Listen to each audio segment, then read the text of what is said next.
We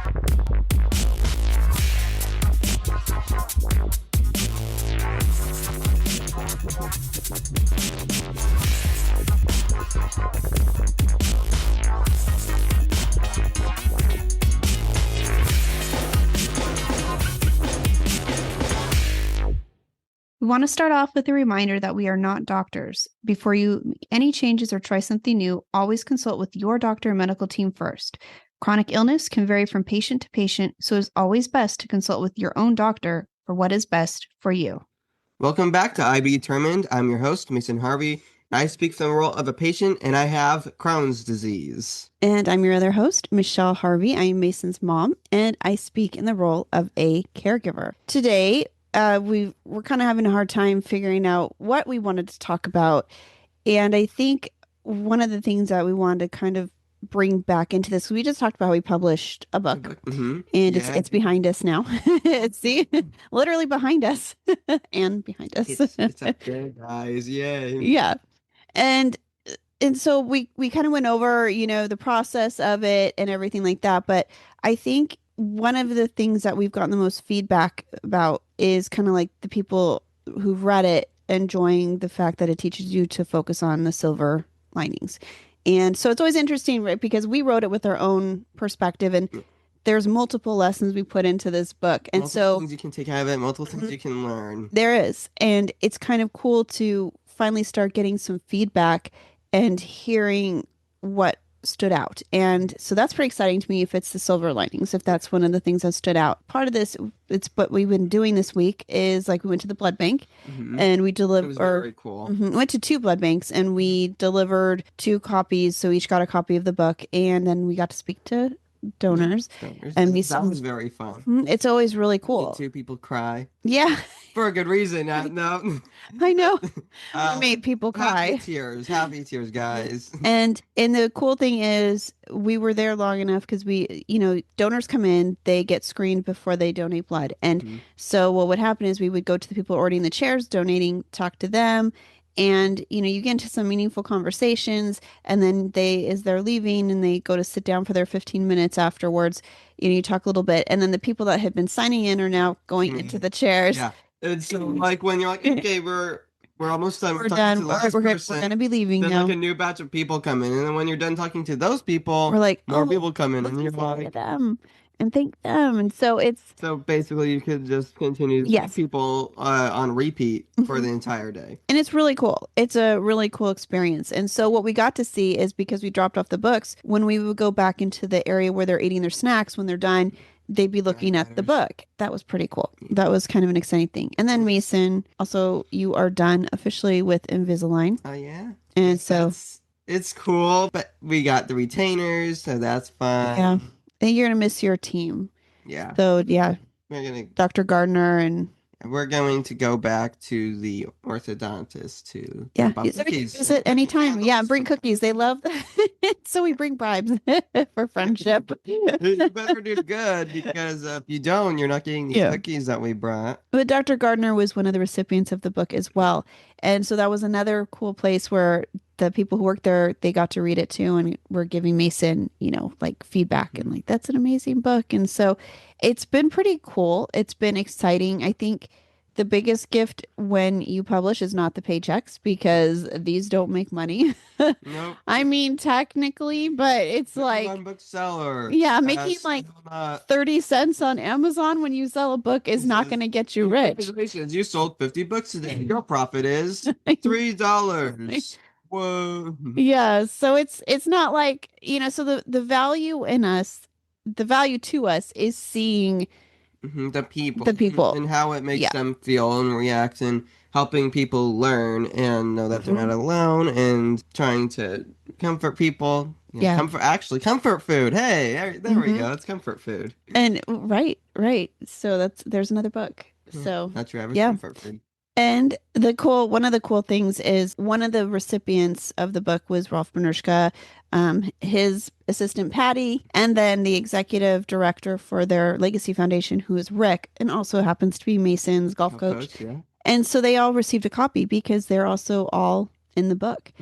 And so just talking to Rolf again reminded us of the funny story that Mason has about him with one of the first times Mason spoke publicly when he was 12. Listening before Mason went up on stage, listening to Rolf was like, and what Rolf was saying, I think was pretty, at the time, unbelievable too. So it was still in the time where I was trying to find a biologic that would work. You're still on prednisone? I was still on, prednisone. Yeah. I wasn't feeling great. Not in a great position. Finally found some good biologics later on. Yeah. But he even really quick, he even had to run to the bathroom before he was supposed to come on stage. Which actually, and it silver linings, right? Silver lining. I had to run to the bathroom, so it took extra time, and so during that time, had to go to the bathroom, so it took some extra time, and they raffled off a. It was the auctioneer pulled out a $20 bill. Yeah, just a $20 bill out of his pocket. He wasn't even prepared for it. He just pulled it out. He was like, "All right, we're gonna auction off this $20 bill." Yeah. And it ended up making... It was like $800? I thought it was like either $500 or $800. Yes, those two both sound right to me too. And it was like, so we're standing there and so again, things happen guys. Yeah, but something good came out of it, right? And so instead of Mason focusing on the fact like, oh my gosh, I was late to stage because of this freaking disease. And it's like, oh, cool. You mean money? Well, money. And on the bright side, someone got to go home with the $800 $20 bill. Yeah. Yeah. It's a fair trade. Right. But we were saying the audience, and Rolf was saying that he wouldn't change his diagnosis. It wasn't easy at the start, but as time went on, it was more of a gift. Now, this isn't exact wording, so right. You have to go to the gala to hear his exact wording. You guys have to do that. But he was saying that I was saying the audience, and I'm not feeling great this time, and I'm going, how could you possibly say this disease is a gift? I'm going, this man's crazy. He doesn't know what he's talking about. Yeah. And then, 2 years pass, find good biologics, and make all these good connections. Rick, Rolf, Patty, and so many other people. And it's like, this disease is a gift. It's like putting money into the bank. At first, it doesn't seem like it's benefiting you. Just kind of there. Yeah. But then over time, you start getting money back from the bank, and you're like, oh, that's nice. And that's kind of like Crohn's disease, in my case, where at first it's like, why would anyone want to have this? To, okay, well, I'm in a position where I'm feeling great because I'm on the biologics. I wouldn't want to change the diagnosis. Because if it wasn't for its diagnosis, I wouldn't have met all these people. I wouldn't have been able to speak at these events. I wouldn't be able to go to these bioscience companies. I wouldn't be able to go golfing, with Rick. And so there's so many silver linings. I mean, I could choose to be, oh man, this disease is awful. I mean, I feel fine right now, but I have to take biologics and it's ridiculous. No, I could, look at the silver lining and be thankful for what you got to do and who you got to meet. Yeah, those friendships and support, it means a lot. And I think it's real easy to focus on what a disease takes from you because it does take. And it's like, if you spend time just living that part of your life, focusing on what it took away and just constantly being angry, you're not going to grow and you're not going to heal. And so part of this is learning to heal and understanding how you can do that. And so I think like if you've read our first book, which was Not Your Average Slice of Pizza, and that starts from the point, I think, where Mason started realizing the different ways you could kind of take control of the disease. Because you can't, no matter what, even when people ask you, would you change the diagnosis? You can't. Like, it's not like Mason can say, I wish I could.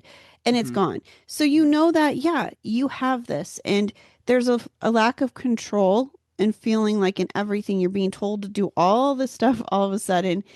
And so you find other ways. And so the first book was kind of about that diagnosis, Mason's fears, learning to accept the diagnosis. And in doing that, you are, you're growing in a way where you're starting to say, hey, I can't fix this, but I can fix this and I can do this in life. So that's like what the first book was really about.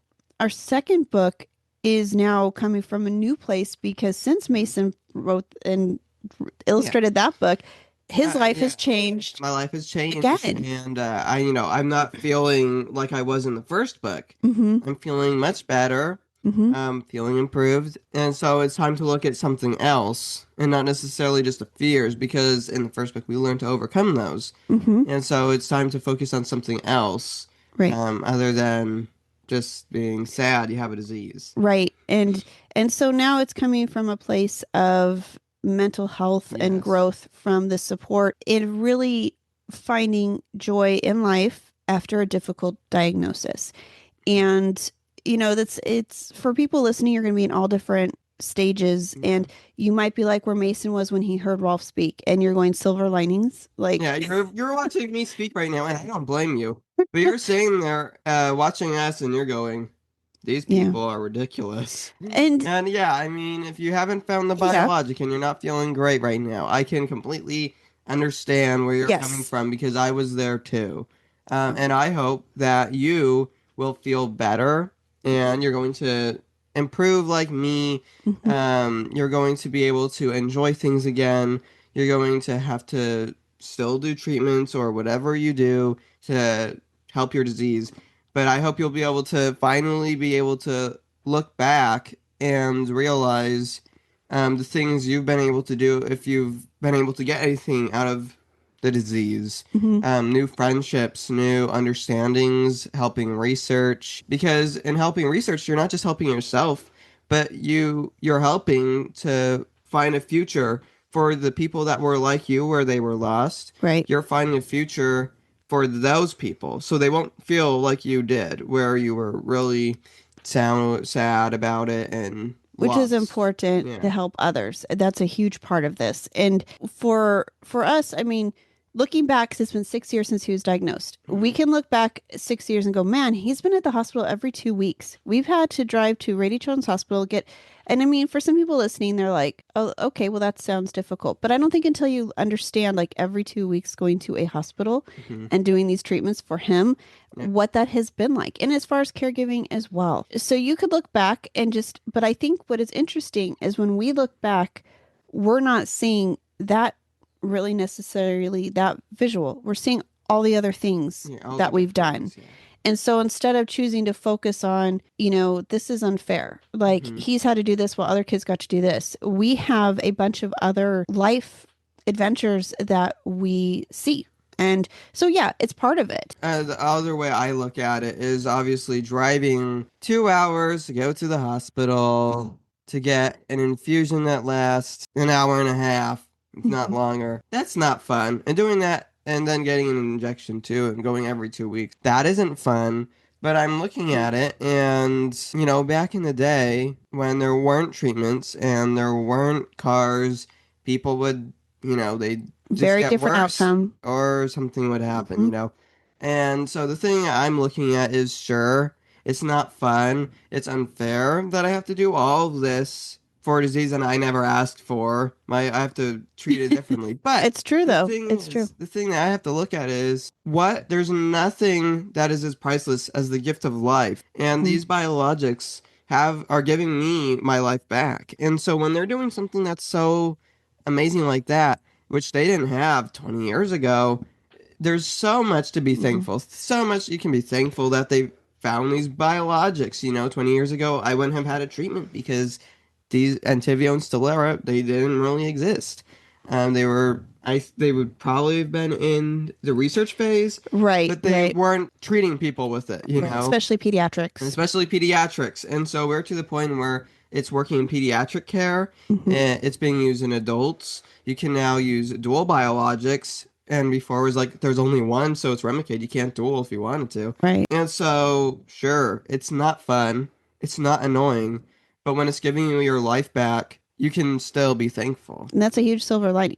And that is a huge, because being thankful for what you could, like what you have, instead of like, man, it could have been like this. And so it's amazing to see and where it'll be in 10 more years, what it's going to look like. And so there's a lot of hope in that. But just, like, and I think what's important is you're going to go through a grieving process. When you're diagnosed, when he was natural. Yes, exactly. And it's like, and that's okay. It's like, you don't have to be like, oh, well, other people are doing so well and why can't I? And it's like, don't compare yourself, because you're going to go through your own process. For us, we used to go on big road trips. And so when we went, we didn't realize in 2019 that would be our last big road trip. We were already planning like, okay, next year we're going to go here and go to these national parks. And so that was a big part of one of our joys as a family. I mean, we had many, things were good. And then when you get diagnosed, all of a sudden it's like there's this frustration and pause because it's like the road trips and everything that you used to do, it's gone. Yeah. And all of a sudden you're like, well, what is my life as a parent going to be like now parenting Mason? How can I continue to bring him that joy and let him experience a childhood and still have fun? There's all these concerns as a parent you have. And then for Mason, he has a whole nother set. So you kind of have to go through that process of really, and it's okay to be upset and be frustrated or be angry that the life you thought you had is no longer that life. I think what's also hard is, and this is important, I think, you're seeing others living their lives. Yeah. Their lives haven't changed. And so the same people you knew before you got sick are still doing the same things. But you are not. And so you feel like all of a sudden these friendships change, these connections change. And so there's a lot at first where you're like, kind of like, oh, wow, yeah, you get to go on a cruise. Oh, you're going, kayaking on a lake in Idaho. And, but you see people doing all these things and living their lives. And I think it's really important to remember to be happy for them. And to not be bitter and to just make you feel worse. Yeah, not feel like that isn't fair, because it's not fair. And so it just is. It just isn't. But there's really nothing about life that is fair if you think about it. There's always something. And so you need to choose to be happy for others and that they are being able to enjoy these things. And that doesn't take away, their lives are their lives. That comparison is so important to just, hey, that's cool. You guys get to go do this. We can't do that yet, but maybe we'll be able to, or someday, someday in the future. And so if you one of the things, the notes here, if you focus on what you're missing out on, it can cause you to miss out on what is actually happening in your life. And if you're so focused on that, you're going to miss those silver linings. So that's where it's important. Don't dwell too deeply. Yeah. Yeah. And that's where our book, I think, really is impactful, because it makes you step back and say, really look at each, like in the book, it's the food pyramid, it's the different friendships in each level of the pyramid. But it's important to sometimes sit back and really think about all the good things, all the good people, all the good events, and not build a pyramid of sadness or frustration. Don't build a right? Like, don't ignore that pyramid. Yes. Go to the other one. Yeah, I will say, with what I was saying earlier about find the silver lining. And when I say that, it might sound like to you, like, has he ever experienced the really dark parts of a disease and really grieved? And I have. And there was one time where we were in the hospital still. It was in the 2 months hospital stay. New to the diagnosis, trying to find treatments, not doing great. She opened her phone. She wanted me to show me something. She wanted to make me feel comforted. And she showed me, it was on the Crohn's. It was on one of the pediatric Crohn's sites. It was one of the kids who had been diagnosed. And so it was this kid with Crohn's disease, and he was doing great. He was dancing. He was doing some really good dance moves. He was doing great. Right. And I was watching it, and it made me really sad. And and I actually started crying. Yeah. And because I just felt like this person can do this, but I don't see how I could ever feel like that. And so I came from a place where I was watching this kid dance with Crohn's, and I thought I could never be able to do that, because I was so sick at that time. We couldn't find the biologic that would work, and we were trying to figure out stuff, trying to do all these scans and stuff, and it was not fun at all. And so it just felt like I would never get to experience the freedom that kid would experience with this disease. But I was so wrong in thinking that. And that was a big, even lesson to me to give to other parents, be careful showing your kids what you think will inspire them at certain points. And because realistically, we should, you should have been like, oh my gosh, that's amazing for him.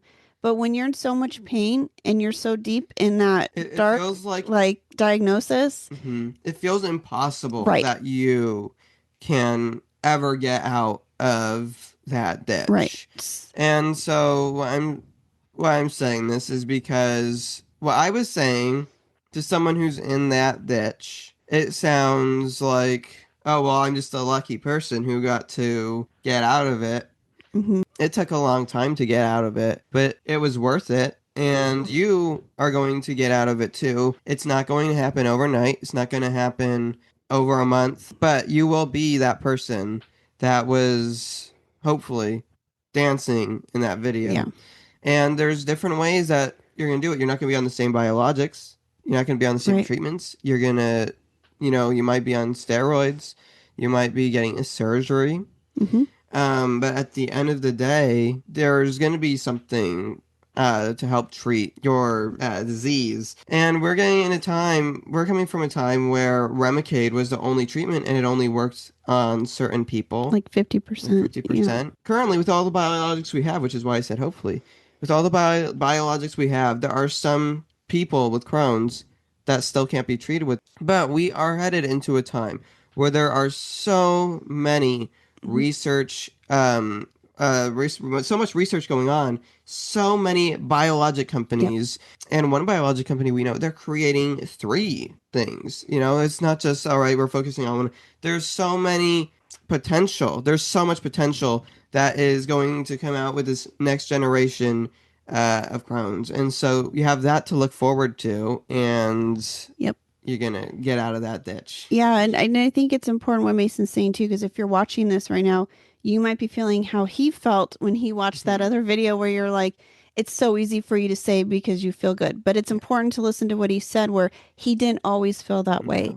And there will be ups and downs. And so it's important to, I guess, strengthen your mind and your mental health to a place where when you start to come down again, when something happens, you're more equipped to fight and to be hopeful and to understand like this will pass and we'll get through this. You just kind of have to make the most out of the time you have. I think that's another big lesson. Like when you're feeling good, make the most out of your life and don't keep like waiting for a cure or waiting for things to where you can be happy again. It's like you have to start to find how to be happy now. You can be your own light at the end of the tunnel. Don't have a tunnel. And the light of the tunnel is the end of Crohn's disease. You're never reaching it. Yeah. Make the light of the end, have multiple tunnels. That's what I should say. Have multiple tunnels, and the light at the end of every tunnel is a goal that you've created. And when you reach that goal, you see the light at the end of that tunnel, and then you go into another one, and you can keep finding that light at the end of the tunnel. And just don't dwell on the endless tunnel called Crohn's disease. Because that's just not going to get you happy. That's not going to get you anywhere. And it is hard to not focus on that. Because I was once there. And, because you're just like... biologics for the rest of your life. Yeah, and so, and the cure may come. Yeah, a cure may come. It might. But in the meantime... just set your own goals. Yes.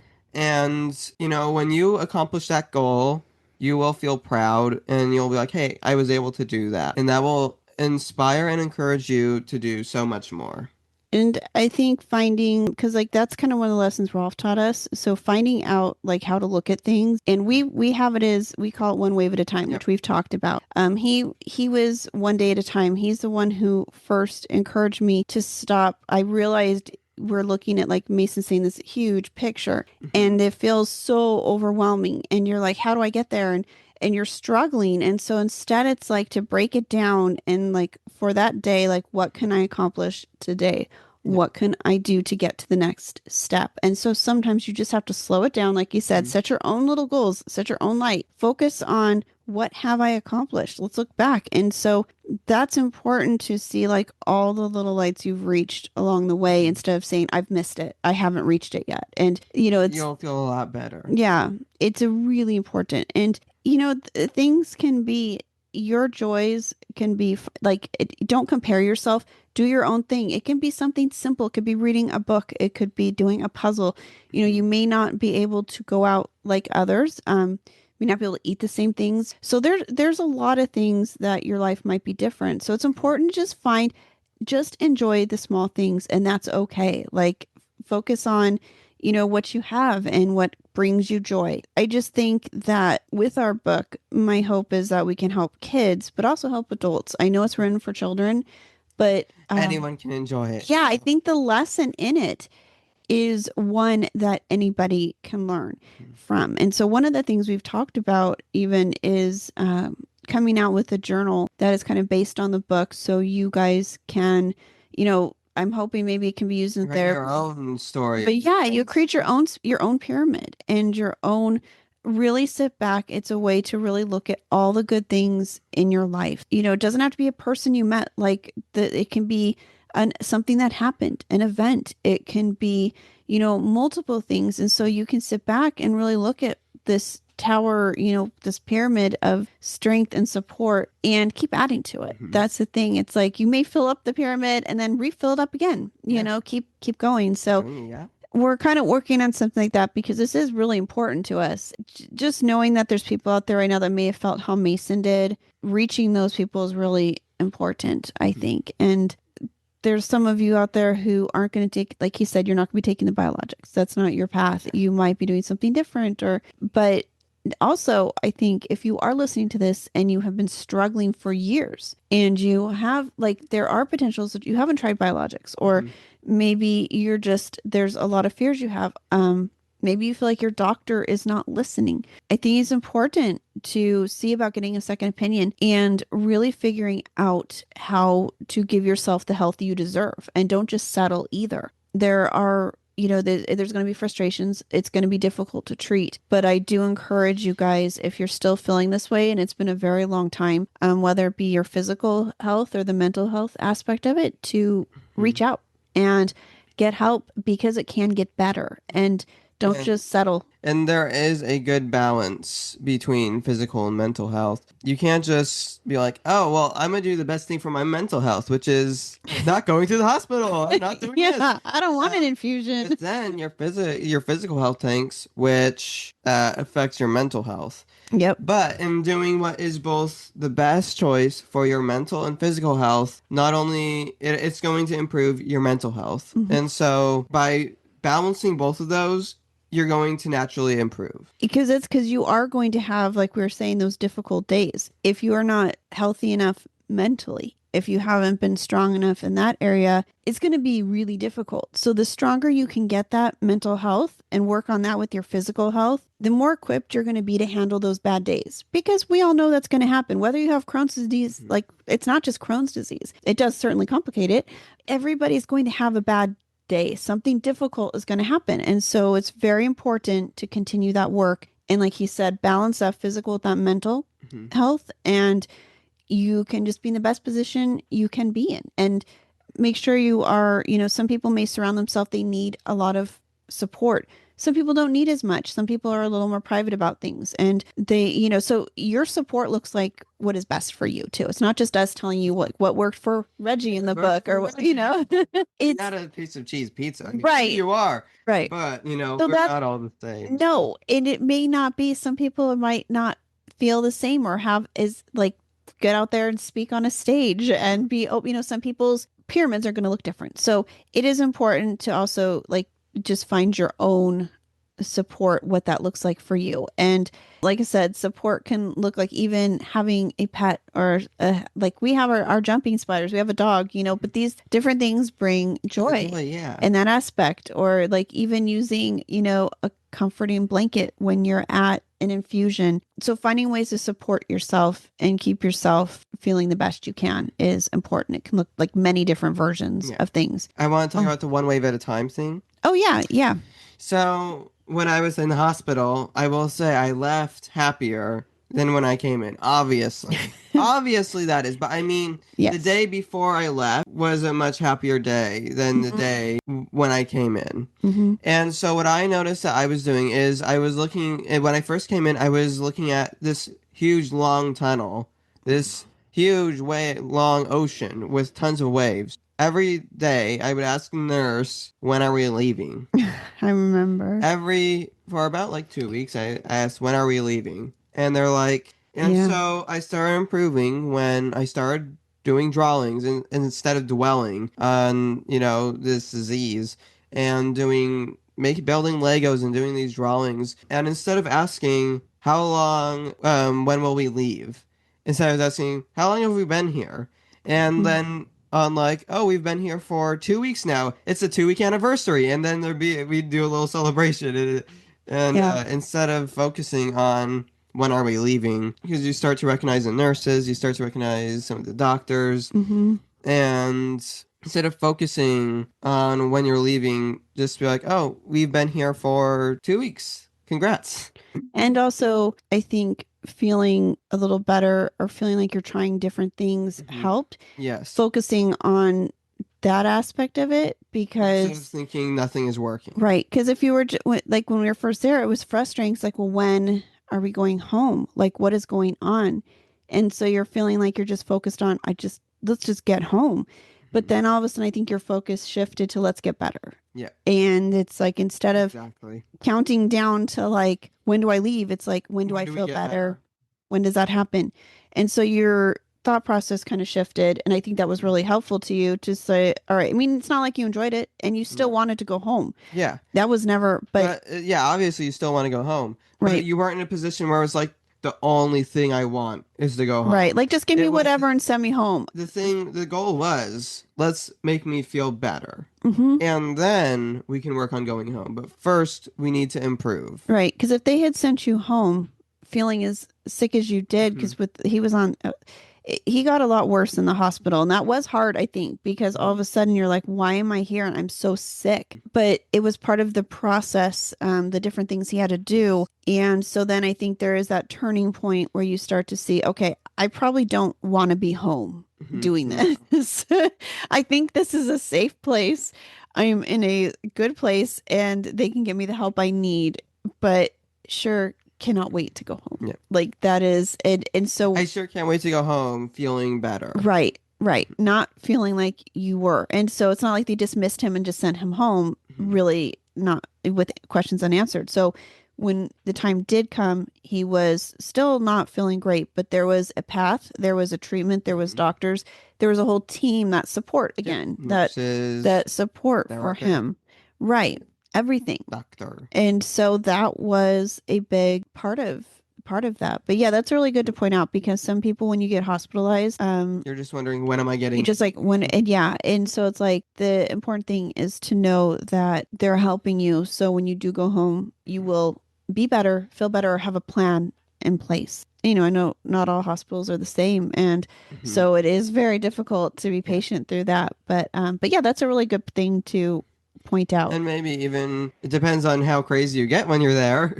Have like little checkpoints. Maybe if you've been there for like a week, every week you're there, have a little, I don't know, buy something like a Hot Wheels or buy something like a Lego or like a reward have system. A celebration day, where the nurses, because if you're at a pediatric hospital, the nurses might indulge more in celebrating. I don't know how that would work at a hospital. I'm not sure what that looks like yet. I don't think it's quite the same. When you're there for 1 month, you can have a really big celebration, right? So yeah. I mean, it's a reward system, I think, and I think that is important to have something, to have those goals, and when you reach it, to celebrate it, even if it's not a goal that you would normally, like, nobody's ever, like, in real life who's not in a hospital is going to be like, I want to go to a hospital and celebrate being there for a week. But like, or something else you could do is, like, every week you're there, have a little journal thing, and write about how you feel. How is it different since when you came in, and how is it different from the week previous? Yeah, and actually, so like what your dad would do, because most of you guys have heard our story where it was during COVID. And so Mason couldn't have two parents with him, which was part of the really difficult situation, I think. Yeah. And so his dad and I would spend a lot of time not together, because when we were with Mason, we weren't all together as a family. And so what his dad did was, his dad would write down everything. And so it helped him to organize his thoughts and write down, like, what the doctors may have said that day, what happened during that day. So that helped him a lot too. So as a caregiver, like what Mason's saying, these are also helpful to maybe journal and write down things, because parents are also going through it in a different way. You need to be in the best shape you can be mentally to help support your child. If you're falling apart, you're not going to be able to help your child. And it's very important to and be genuine in it. It's like not put on a front and because a kid is going to be able to tell when a parent is pretending and putting on a brave face. And so it's more important to actually be brave and to actually be as strong as you can and be healthy so you can really help your child. And so anyway, so journaling that's what Jason did. I mostly would sleep on a bench pretending to look like I was awake because I was so exhausted because I had the night shifts with Mason and he was up so much. And so I would leave the hospital room at 6:30 in the morning so his dad could come in and get cleaned up because he would sleep in our car. And so I would switch so he could come in and he'd be with Mason. He'd meet with the doctors in the morning. And then I would be so tired. And I wish I did journal probably a little bit more. I don't really think I knew what to do with myself. Well, it's understandable when you're in that position. You don't really know what to do. I was exhausted. That's why we're giving you tips. Right. To help guide you. That's why it's important because we've been there and we have had those moments. And there's things I wish someone had talked to me about or told me. And so we're hoping to kind of be those people for you guys. Exactly. And so you can always reach out to us too. You can leave a comment. You can message us, email us. Our email's on our YouTube page too for contacts. I might be on the podcast pages as well. But you're always welcome to contact us if you need any support or need anything. I think it's a really important topic. It's kind of like looking at the silver linings, looking at the good things in your life, really trying to, it's not to say that there's going to be difficult times, but to really focus on the good times too and all the things. Like we've had so many happy events. I'm really thankful for that. But we also made that happen. Sitting in our house and being sad didn't make those good events happen. You gotta, sometimes step outside of your comfort zone sometimes. Really important. But it'll be worth it. Right. Really important. And that could even just look for some of you maybe who haven't felt like going outside. And if you are able to taking a walk, if you're not, maybe just finding a place to sit in the sun, to sit, just to sit outside, just a change of scenery. Sometimes that helps too. So anyways, we hope you guys might have found some help or value in this and feel better. Yeah. And if you guys want to continue to see some of our adventures and maybe not feel so alone and see what we're doing too, because we're part of your support team as well. Just so if you're listening, put us in the pyramid. We're on one of those levels. So Pomegranate knew some really good podcasts. Right. So hopefully, we can be part of your support pyramid as well. And you guys are welcome to follow us. We're on social media, so you guys can be a part of our family and see what we're doing at Team IB Determined. That's where we post pretty much everything going on in our lives. And you can also follow us on the Reggie Project and Instagram as well. That's something else we're working on. We're still working on our Carmentude clips. And so that'll be, hopefully be able to make more of an announcement about that pretty soon. And you guys can keep listening to us on podcast stations like Amazon Music, Apple Podcasts, iHeartRadio, and there's links to more if you want to listen to more podcast stations. But there's also YouTube. There's also YouTube podcasts. And if you're on YouTube watching us, YouTube podcasts are also not so new anymore. But if you are on YouTube watching us, make sure to give us a like and subscribe. And if you want to be notified every time we post a new video, make sure to hit the bell icon. Yep. And make sure to leave us some comments and make sure they're nice. We're your support team. And support us and we'll support you. Yes. Just ask questions. Did we miss something in this podcast? Is there anything you want us to talk about? Was there anything that you related with? Felt comforted by? Because your comments may help somebody else too. And so that's important to remember. Sharing something may help another person as well, because all of our stories are different and we're going to find different things that comfort us. And so, so please feel free to share. And and then we'll be back here in 2 weeks again. We're here every 2 weeks with another podcast. And if you are on YouTube, you're probably really confused because you're like, who's grabbing his hand? That's my hand. It looks really weird. Because you realize that? I was just grabbing my hand. It looks really weird. That is strange. Like so that's my hand, guys. That's my hand. That was very uncomfortable It was like, oh, it doesn't look right. Yeah. So yeah, this is why we record too, guys, because really exciting things happen Yeah, so basically if you see this part in the video, just comment hand in the comments. Yeah. And everybody That's will be like, trick though. Yeah. Looks like it's creeping up on you. Oh, who is it? Whoa, who is it? Somebody's hand. Oh, it's mine. Really exciting stuff, guys. Riveting material here. Pretty magical. This is sad. It's like the most action-packed part of that. I know. Anyways. Yeah. All right. Yeah. Well, now something to look forward to. And so hopefully we'll see you guys back here again in 2 weeks on the next episode. All right, everyone. Have a good day, good evening, good night, and make it a good one. Yeah. Have tiny tunnels and focus on one wave at a time. True. Very true. All right, guys. We'll see you back here in 2 weeks. 2 weeks. Bye. Bye. We hope you will stick around, tune in, and reach out to us with your own journeys. We are excited to give you an inside view of what it takes to be a caregiver and what it's like to be a patient. And most of all, we hope you'll maybe be able to apply something you hear on here that might help you in your own life. Sometimes life changes, and it's all about how you handle the journey.